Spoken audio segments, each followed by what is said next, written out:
Hello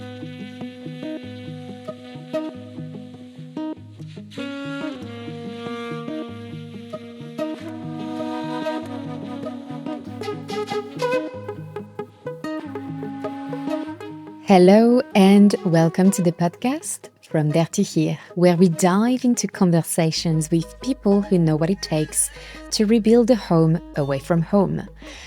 I'm your host, Emma Bellamy, and today my guest is Christian Nduwimana. Christian's journey began in Burundi, where he faced civil war, political persecution, and the impossible decision to leave everything behind. In this episode, he takes us from the uncertainty of refugee camps to the challenges and hopes of rebuilding a life in Australia. He opens up about the courage it takes to speak against injustice, the resilience one can find in their darkest times, and the power of service to others.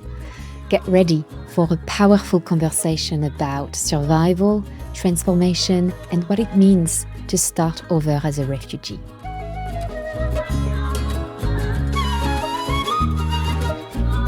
Christian Nduwimana, I'm so glad to finally have you on the podcast From There to Here.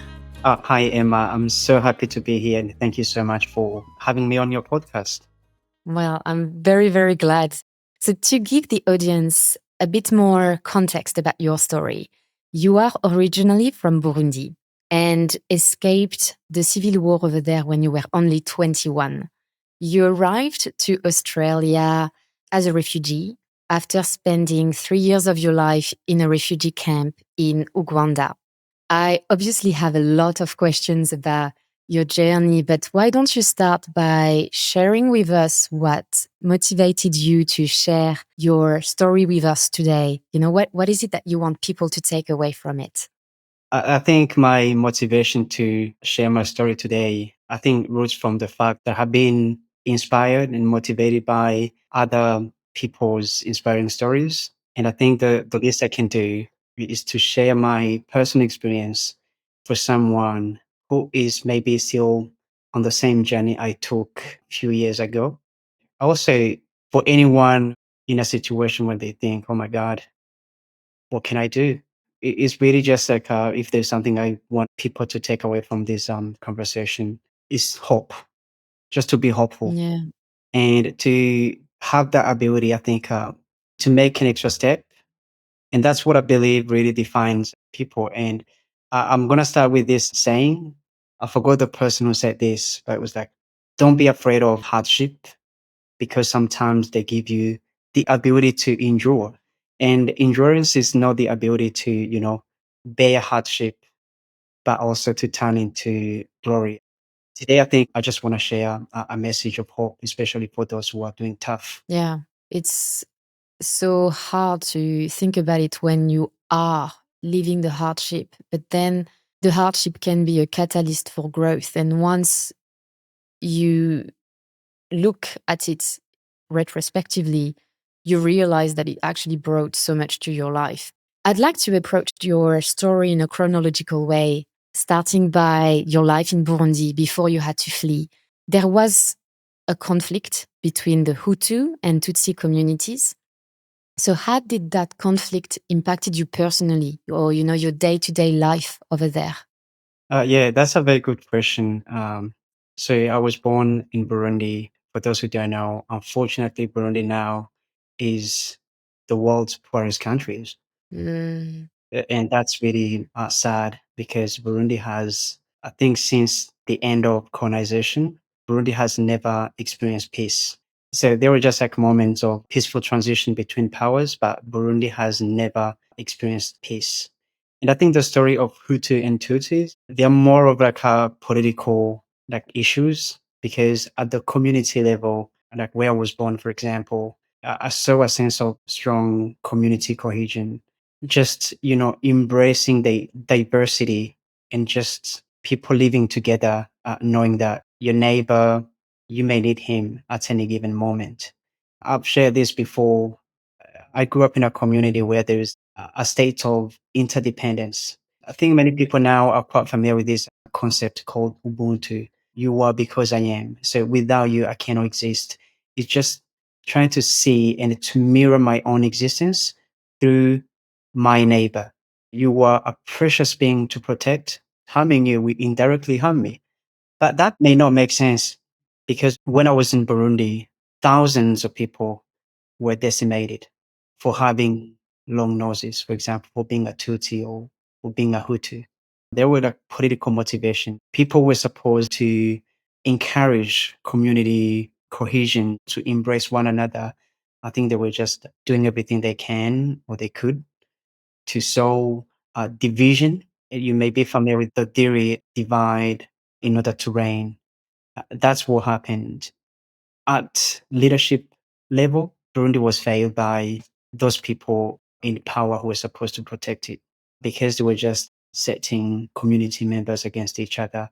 And that has resulted in, mourning, human suffering with very, very significant impact on economic growth and the structure of our society.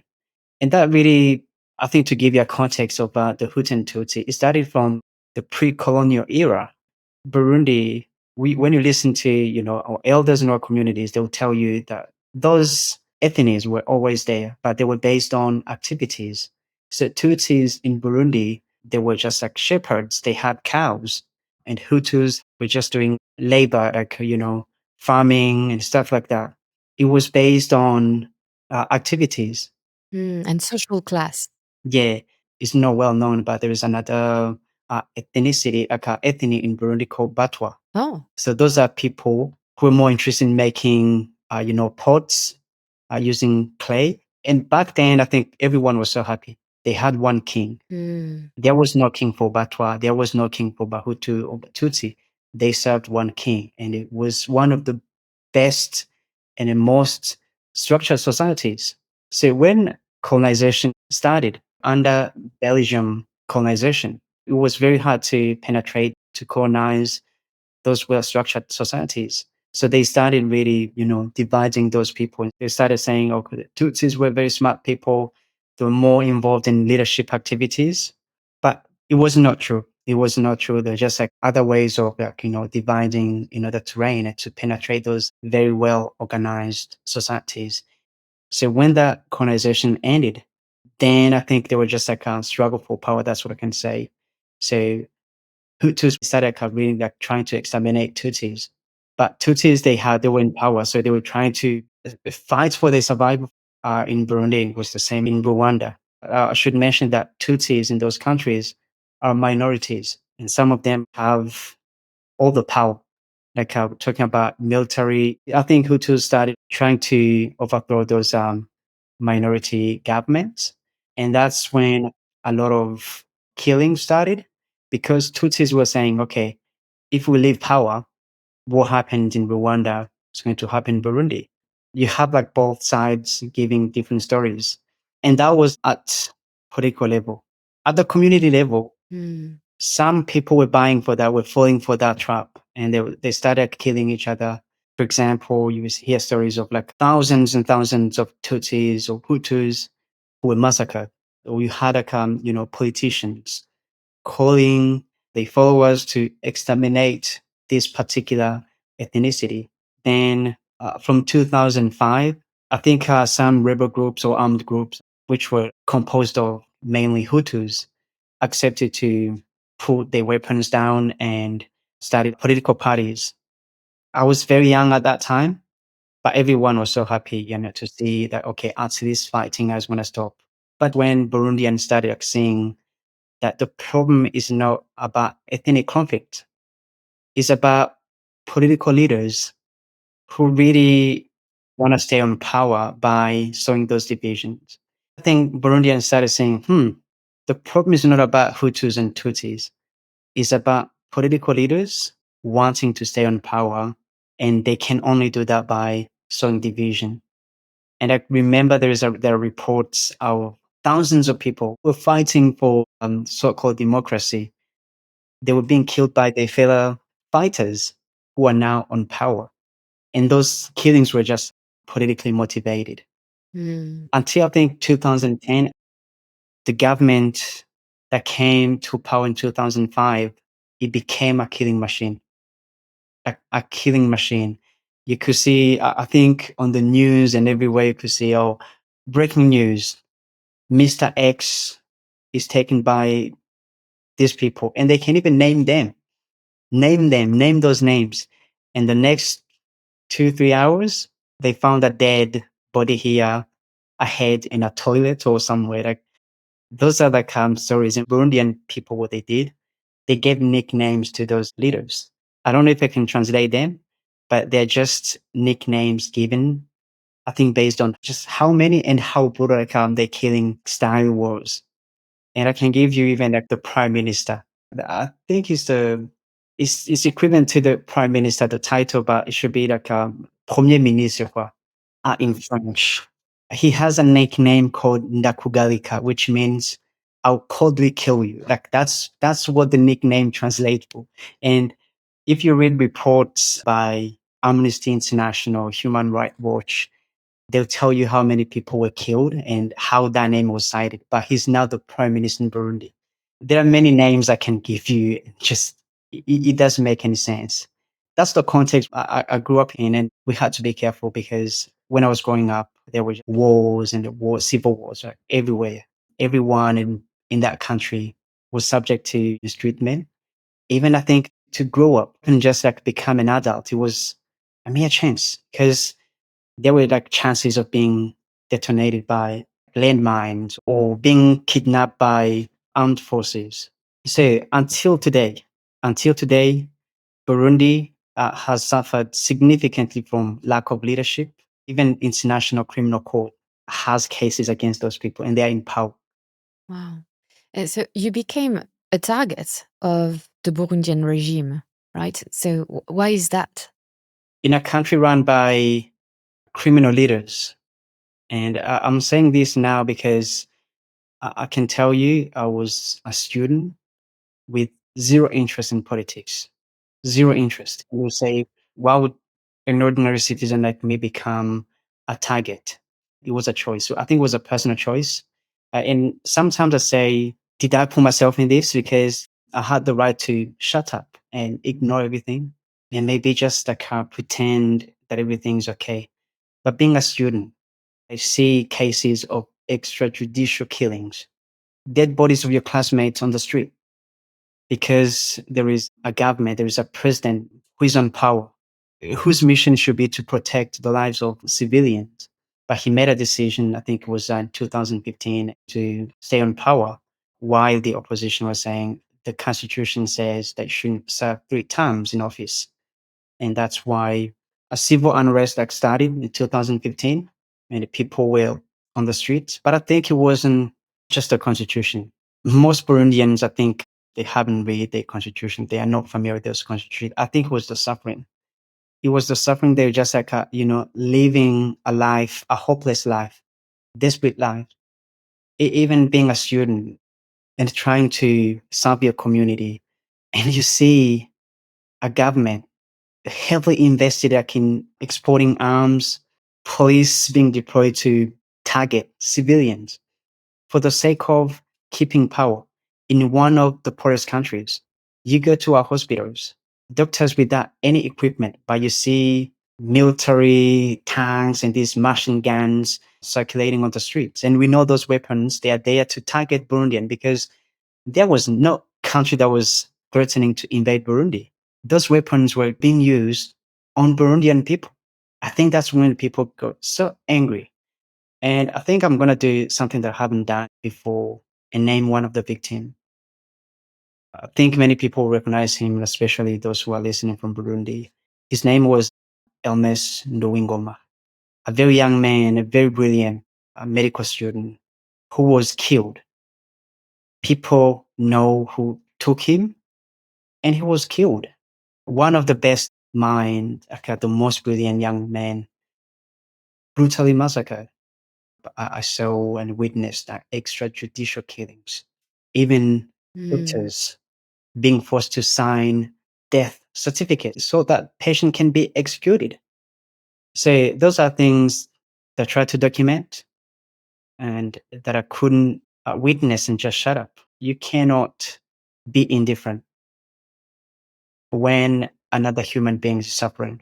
And I think what is so bad today is that we are becoming indifferent to suffering Mm. and we are normalizing suffering. We also forget that those who are being massacred, those who are being killed, those who are being unjustly thrown into jails or detention houses or being kidnapped, they are fellow human beings.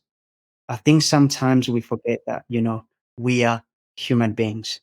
And that should be what unites us.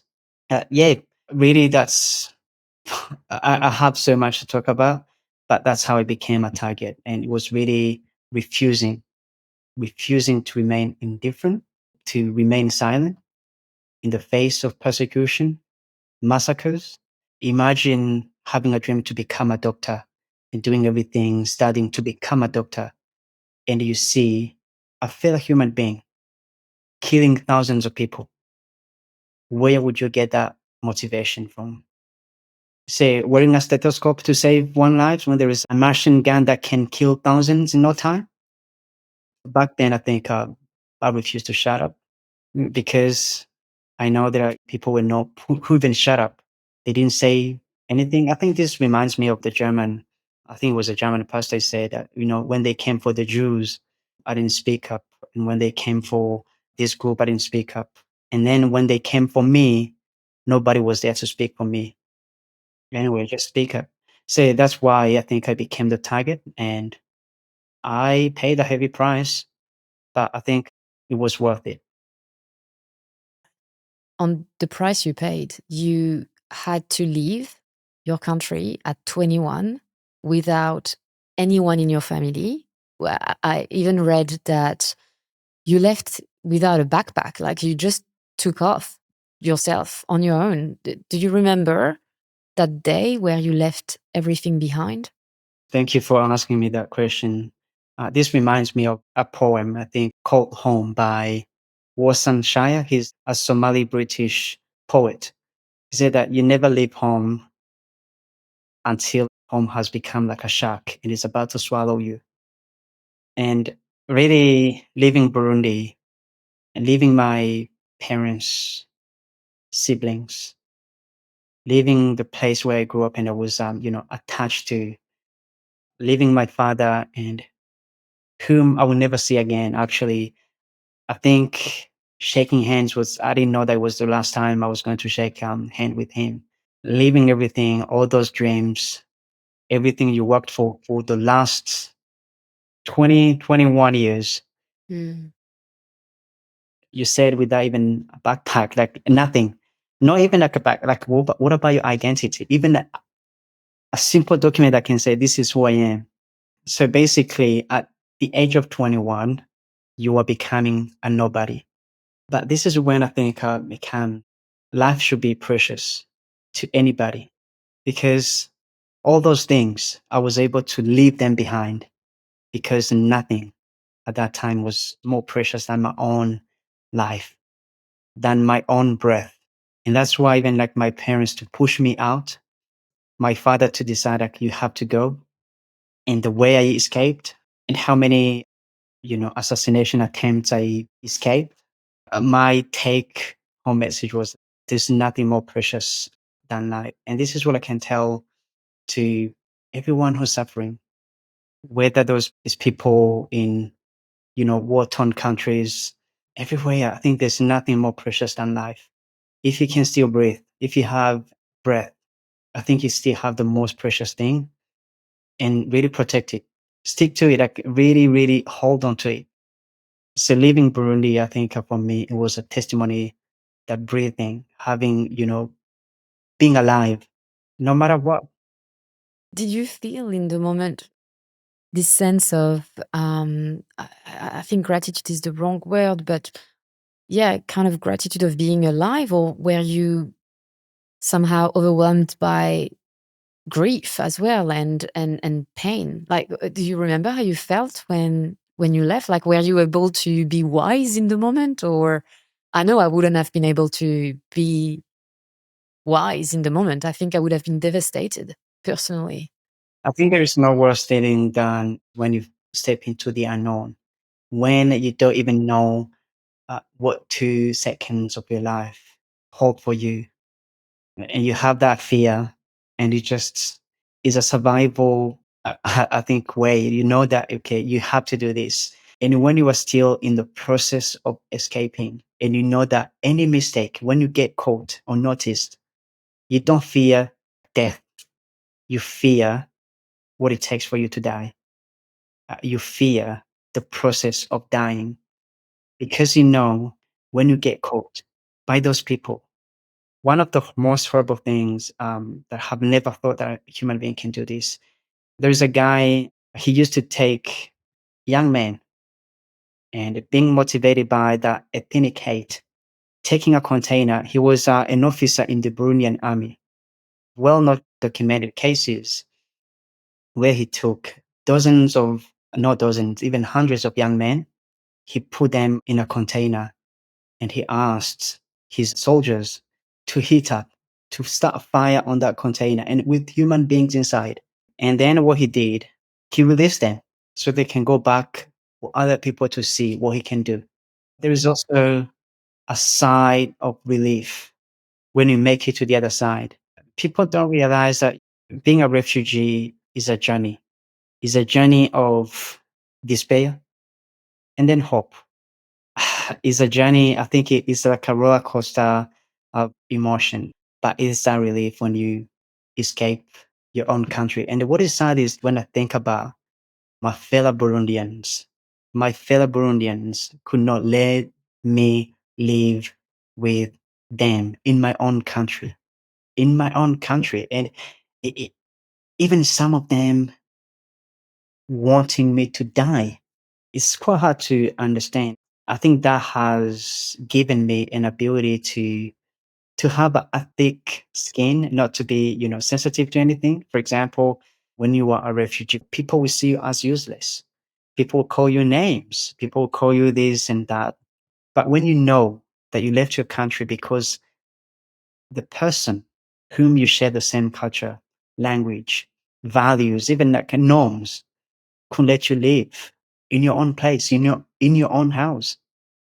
It's quite hard to imagine that my life was about to be terminated by not a stranger, not an invading country, that people were greedy enough to even see threat in an ordinary student. Yeah, who were just like, uh, it's somehow like hard to conceive, but yeah, that really helped me, survive my journey. I wonder whether you were able to have that resilience when you were in the refugee camp, because you stayed there for 3 years, which I think is a very long time, but I don't know whether that's considered a long time comparatively to other people who were in this refugee camp. Perhaps comparatively, it's not a long time, but I'm sure that when you are the person living those 3 years from 21 to 24, that's Mm. also very important years. It must have felt like an eternity. So I wonder whether you were able to cope with that waiting period. 3 years is very difficult to imagine. What helped me cope? When I was in Burundi, actually, I remember exactly. So my father was with these doctors, Doctors Without Borders. They were from France. It was the first time I actually tasted like a chocolate. So they gave me chocolate, and I was like, okay. And then I think when I asked, why were they so suffering? Because you could see they were just like very, very exhausted and not having great times. And then when I asked, why did they come? Why did they choose to come to Burundi to serve in a country where brothers are killed brothers? And one of them said that humanity is a family. People are doing bad things. But if you still see yourself as a human being, you have to do something. That motivated me to serve. I think there's no better job than to serve. And even from a Christian perspective, I think Jesus said his disciples were fighting, oh, who's going to become the master? Say, let the great among you be the servant, like serve one another.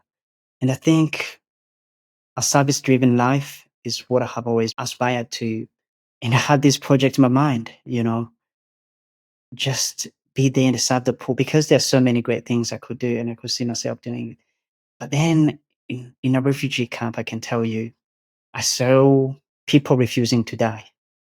I saw what we call human resilience. If what medicine tells us is correct, the data, the scientific data we have about disease and disease processes, I ask myself, how do these people survive 20 years in refugee camps? It's quite hard to understand.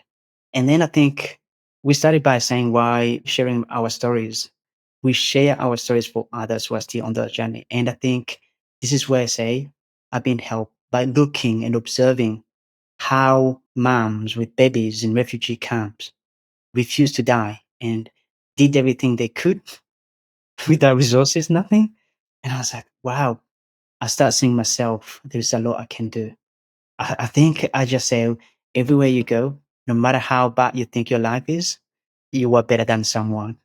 And maybe the best gift you can give yourself is just refusing to succumb to suffering or anything. Just keep that hope. And I think the best gift a human being can give himself and others is to refuse to give up, to keep that hope. And I'm saying this from personal experience. Dr. Dinesh, you know this guy. Yeah, it's amazing.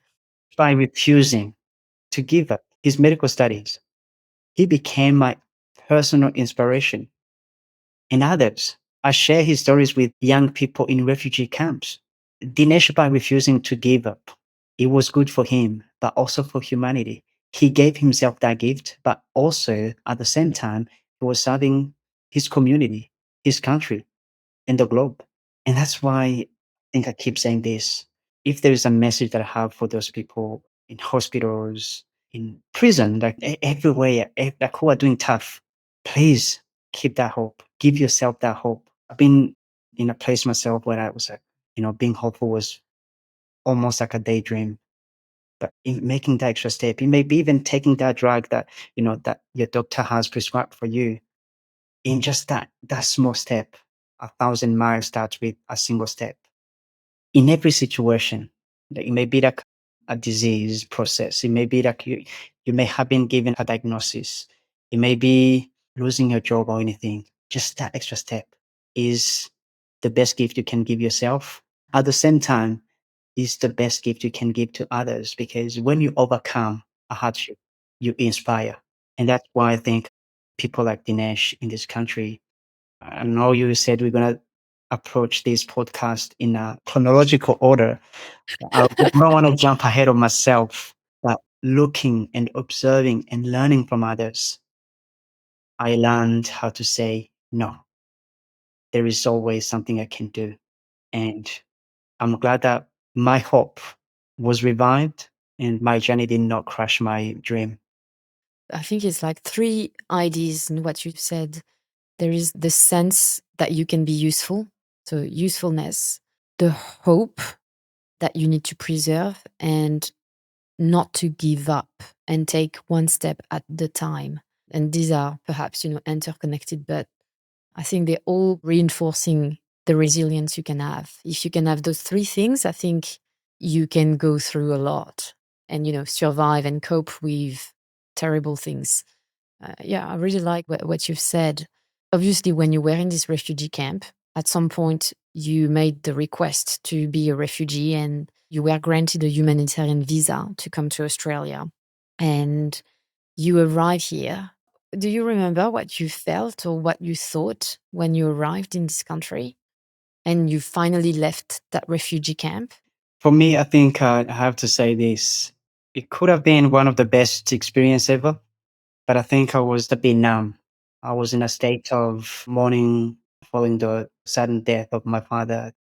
It's something that I have never been able to digest. So my father was, not only an inspiring figure, a fatherly figure, is someone I still miss. And I received that call to come to Australia, I think in the toughest, when I was living, I think the hardest moments in my life, just still denying and refusing to accept that my father was no longer. Anyway, I came to Australia. But, sometimes that feeling of relief overcame my morning state and I was happy. I was very happy on the airplane. I was like, finally, just seeing Brisbane. and seeing like the ocean and everything as the airplane was landing. I was like, "Oof, better days." And I'm like, At least everything was so shiny. It was wow. I was like, am I gonna call this home? Mm. I think for a moment made me forget, and just was so beautiful. Was so beautiful. Nice city, clean. And then I came and I couldn't speak the language, and I went back home. I was like, no, being 24 and just you had this feeling. It was the most depressing moment. It's like, what am I gonna do? How am I gonna survive in this country? I don't speak the language, and I always like wanted to study and pursue my education and be able Mm. to get into medicine, because that has always been my dream, to serve people, to serve the unprivileged. And then I started really missing my mom, missing my siblings, missing my home. I think I was homesick for some time. And I was fighting these voices in my mind. You can't do it. And people were just like, showing us around and helping us, asking me, how old are you? I was like, 2 weeks, 2 months. Because I was counting the days I've been in Australia, because like, I couldn't speak, even walking, like I couldn't take myself somewhere because how? You don't speak the language. It's like, what if I get lost? Yeah, so you become afraid of everything. There is something about not speaking the language of the country where you decide to live that is awful because you can't express your personality. You feel that all the conversations you have are dumb or, like so much more superficial than what you would actually want, and I think I'm putting this in the context of you having been in a refugee camp. You probably want to rebuild your life and you don't speak the language. And it's so incredibly frustrating, particularly for someone who was on his way to become a doctor. And then all of a sudden you are so far away from that dream. I assume that you had a period of despair or like grief about that person that you thought you would become. Yeah, yeah. I think there's a feeling that I don't know if many people feel this way when you miss yourself, your former self. I think it's very, very tough. And this is why we share our stories. I'll come back to Dinesh, Dr. Dinesh. For those who don't know, it's Dinesh Palipana. Yeah, he's a doctor at the Gold Coast, a needy or emergency department, like doctor at one of the busiest hospitals. A brilliant man, and I think one of the most inspiring persons you will ever meet. And then I was like really wandering around, right? And I saw this ad. I think also credit to Griffith University. I think they run this ad, and I hate ads. I normally hate ads, right? But it was on this bus and say, who said a quadriplegic cannot practice medicine, with a picture of Dinesh in those like medical scrubs with a Mm. stethoscope in a wheelchair. And I went home. I kept seeing that picture in my mind until I got home and I Googled him. And the first thing came was a car crash. I was like, no. And reading his stories, I can tell you, it was on Friday. Next Monday, I don't know, I got this feeling of I can do it. From me fighting my voices, my mind, this and that, I was like, I can do it. I don't care if I speak the language or not. I can do it. Next Monday, I was at TAFE. I think there's a saying by, I think it's Clement, who said that, aim for the moon.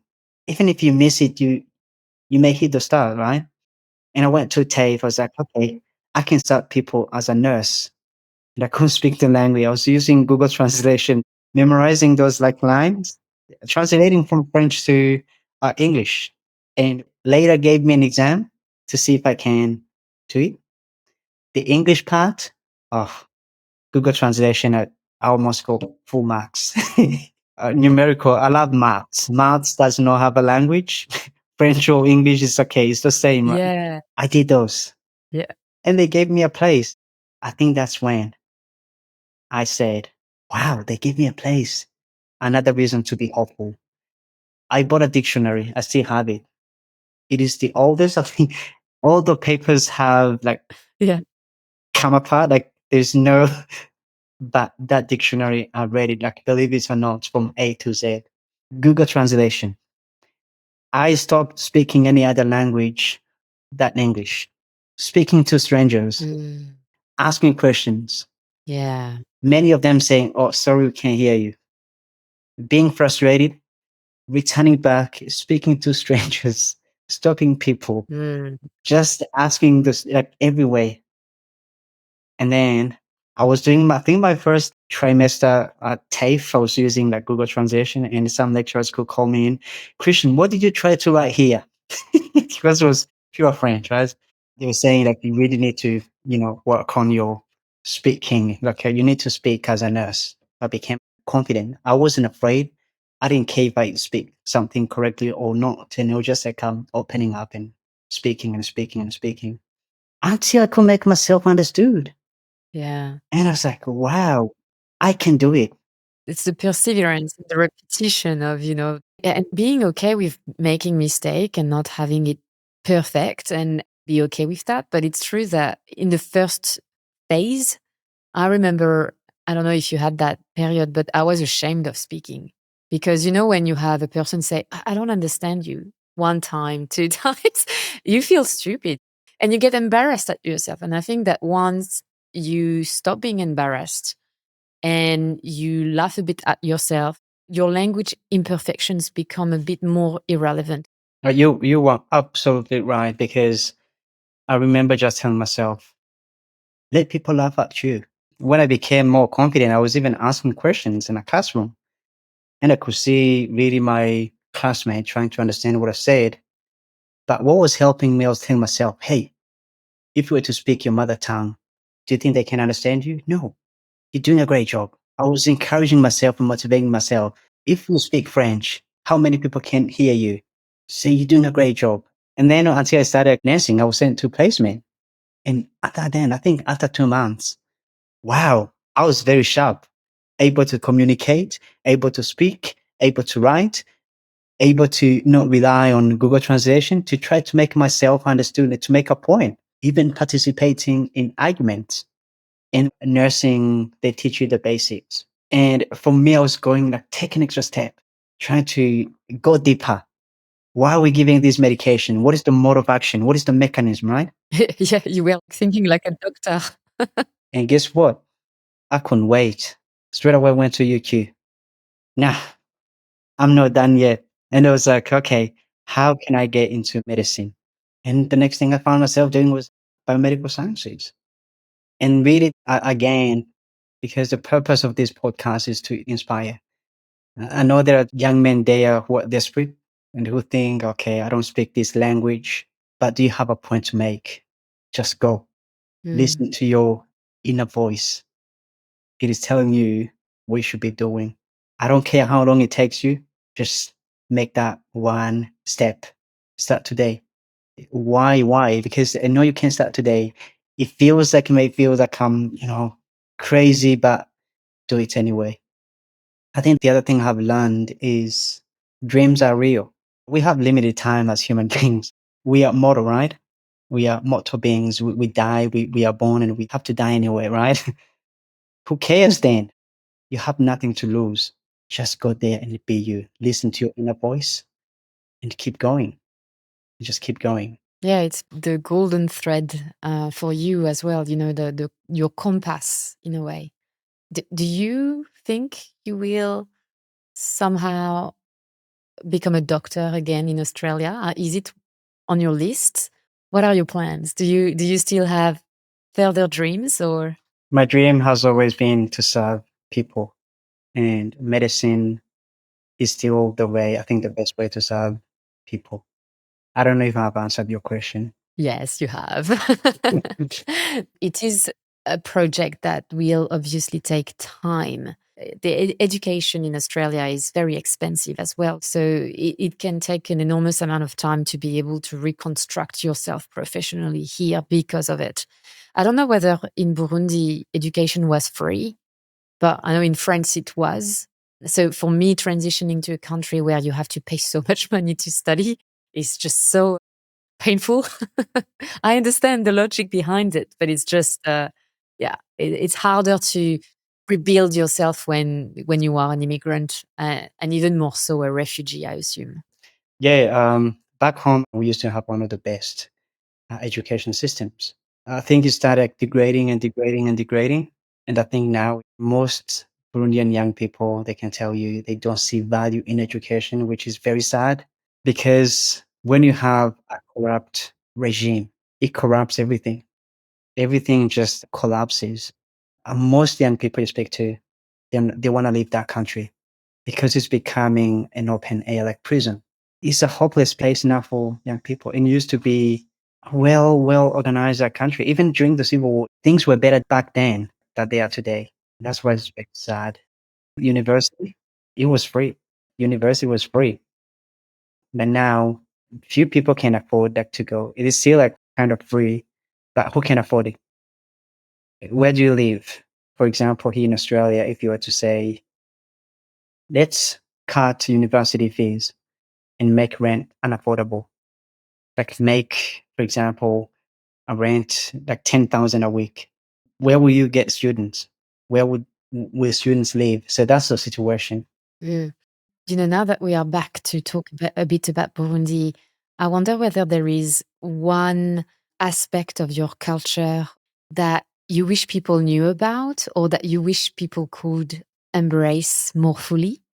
I really want Australian people, especially politicians, to learn from those corrupt leaders in Burundi and try to avoid whatever they are doing. And also, I really want to encourage Australian people at community level. If there's something I wish they could learn from most African communities back home, is the sense of community belonging, having cohesive communities. Is really having that concept of Ubuntu. It is being commonly used here and there, but do people really understand what it means? Seeing another human being as someone, valuable. And this is very important now because when you look at mental health data, many people are so lonely. We have now this technology somehow replacing human to human interaction. I can tell you that youth mental health is becoming a problem. Goodness me. In Africa, many communities do not have internet. You go there and they find kids. They're kicking plastic made soccer balls, right? Laughing, doing these activities. I don't know if they understand how important it is, but go out, connect with people. We are losing one of the most important things, human to human interaction. It's sad. Go in the community, play soccer together. You have the resources. We have like everything, I think, to build cohesive communities. We should really care about one another, not having like a feeling of indifference. There is indifference. We tend to become a bit numb to the suffering of others because we are bombarded with images that are terrible. And I think at some point you need to, disconnect. You're right. You are absolutely right. We are consuming these unhealthy things from social media from a very young age. For example, there are even like video games, and some of the video games they're encouraging violence, like shooting on these things. In the United States, there are even reports of kids, taking guns and shooting people. So we nurture these unhealthy things, and sometimes we expect kids to behave in a normal way. I think we said reminded me of another aspect of our culture back home. Respect for our elders, like really having respect in our communities. And I think this is also something that have seen lacking and is getting away. In Africa, there is a saying like it takes a village to raise. Kids, yeah. I go to organizations here in Australia, they use the same thing. But really, back home, I couldn't do anything I want because my parents are not there. My neighbor could just come and just ask me why I'm doing that. A stranger can approach me and say, why are you doing that? That's what it means. That's the meaning of it takes a village. We have this culture here in these countries of being sufficient, being independent. No, we're not dependent. Like, there's no such a thing as independence. I'll give you an example. When you're sick, where do you go? Do you have a doctor in your home? Do you have like a psychiatrist? those are things that should remind you that we depend on one another. When a surgeon gets sick, does he operate on himself or he gets another surgeon? So, or that's when you know. That's why we are all interdependent. That's why we should try to value and build strong communities. And to build a strong community is not Emma's job or my job. It is everyone's job.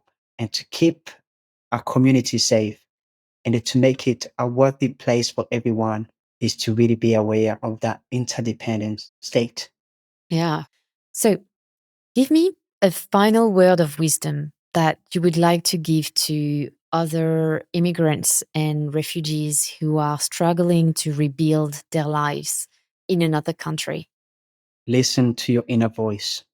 For you to be in Australia or somewhere else, it is, I think, a testimony of how resilient and how able you are. So never limit yourself and never stop trying. It may be hard, and you may be like in a situation when you feel like, dreaming or your dreams and everything feels like a daydream that you cannot realize. I beg you, make that one step at a time. Like you'll be surprised how much you can achieve really by taking that extra step. Now, I think when you said inner voice, it's having faith in your abilities, listening to your own voice as sometimes almost the best version of you that is still there or still possible. Yeah, you're right. I think just to add to that, when you've been through a lot, and for example, you cannot speak the language, you try to listen to voice like even like people giving you advice saying you can't do this because of this. Real life experience will tell you, look, don't think about going back to school. You're too old. Don't think Mm, about doing this. You can't speak the language. You don't have the culture. Or you do this, you are this. Then in you, the real you and the person we were meant to be, trying to tell you something. And that's why sometimes you feel like uncomfortable. Why am I uncomfortable? What is missing? What is it? That's what I say by the inner voice. I think there is something that your body want to tell you. For example, my own experience, I wasn't comfortable and I was just feeling like these things of like depression, not clinical depression, but having these feelings like you need to go back to school. You need to do this. My insomnia back then, lack of sleep, it wasn't related to, no, it was your body trying to remind you, do this. So be you, embrace yourself. What is hard in life does not mean it is impossible. That's what I meant by your inner voice. Is your body trying to communicate? What is your body trying to tell you? yeah. Be aligned with who you think you should be and have the work ethics to follow through. I think work ethics is very important as well. Do you have a book, a movie, or a series or any kind of content that inspired you and that you would like to recommend to the audience? I don't know if I can say this, but there's this book by Dinesh. Dinesh is my friend, and I may be biased, but I think stronger. If you're someone wanting motivation, I recommend that book. Yeah, I read it before I met him, and honestly, I couldn't stop reading. I read it in one night or one or 2 days. Like it was so good because it's so conversational and deep at the same time. It was just so inspiring, but at the same time relatable. And yeah, it was a fantastic book. So I highly recommend to anyone. Dinesh Palipana, Stronger. Yep, yep, yep. And the other one is called "The Obstacle Is the Way" by Ryan Holiday. Is there a guest that you would like to hear on the podcast? Someone perhaps you feel inspired by because their story is inspiring or the way they think is inspiring? There's someone in Sydney. His name is Pacific. I think he'll be a great person to also invite and have on the podcast. Pacific. Okay, well, let's chat about that. I'm curious. I have one final question that I like to ask my guests, and I'm going to slightly tweak it for you. When you hear the word refugee, what is the first thought that instinctively comes to your mind? So if you asked me that question in 2016, 17, I'll say despair, hope, when it's quite hard when you have those two things at the same time. Resilience, those words. I think now that I have become more mature, I think about those people who make others go through that journey. So I think of those despotic leaders. I think of those people who make those catastrophes and devastation. So I think about them, and we should hold them to account. Yeah. It's you're the first one to actually say that on the podcast, and I think it's really important to hear that. Christian, it was amazing to have a conversation with you. I feel like every time I meet with you, I never want the conversation to stop, which I think is a very good sign. But thank you so much for sharing so much of your story with me. I'm sure that there is so much more to explore, but I feel very privileged that you trusted me enough to share everything that you've been through. And the way you think about your story, I think, is very, very inspiring. So for those who would like to perhaps get in contact with you or keep up to date with what you're doing, how can they find you and contact you? Yeah, give them my email, contact numbers, and social media. I'm on LinkedIn, Facebook. If you put in the name Christian Nduwimana, it'll pop up. Christian, thank you so much for tonight. Emma, it's my pleasure, and thank you so much for having me. Thank you for listening to this episode. I hope you enjoyed my conversation with Christian and the story he has shared. If you did and want to help the show grow, make sure you follow us and show us some love with likes and stars in the ratings. Your support helps more than I can say. Next week, I will be interviewing Catherine Maguire Donvito, the director and co-founder of Treehouse Theatre, an organization that helps refugee adolescents overcome trauma through storytelling and drama therapy. So stay tuned. I was your host, Emma Bellamy, and I cannot wait to bring you on another journey from there to here.